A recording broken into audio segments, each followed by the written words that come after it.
கோவை சுகுணா கலை மற்றும் அறிவியல் கல்லூரியில் நடைபெற்ற பட்டமளிப்பு விழாவில் தமிழ்நாடு வேளாண்மை பல்கலைக்கழக துணைவேந்தர் கீதாலட்சுமி கலந்து கொண்டு மாணவ மாணவிகளுக்கு பட்டங்கள் வழங்கினார்.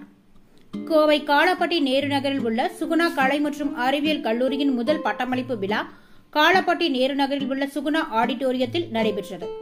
சுகுணா நிறுவனங்களின் தலைவர் லட்சுமி நாராயணசாமி, தாளாளர் சுகுணா லட்சுமி நாராயணசாமி ஆகியோர் தலைமையில் நடைபெற்ற இதில் கல்லூரியின் முதல்வர் டாக்டர் ராஜ்குமார் வரவேற்புரை வழங்கினார். நிகழ்ச்சியில் சிறப்பு விருந்தினராக தமிழ்நாடு வேளாண்மை பல்கலைக்கழகத்தின் துணைவேந்தர் கீதாலட்சுமி கலந்து கொண்டு சிறப்புரையாற்றினார்.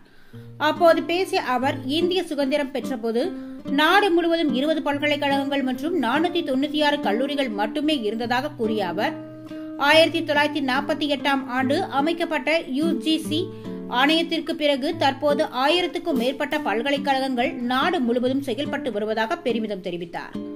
கல்வி அறிவு பெற்றவர்கள் விகிதத்தின் தமிழகம் முன்னணி மாநிலமாக இருப்பதை சுட்டிக்காட்டிய அவர், வாழ்வில் அனைத்து நிலைகளிலும் முன்னேற்றம் பெற கல்வி கற்பது அவசியம் என்றார்.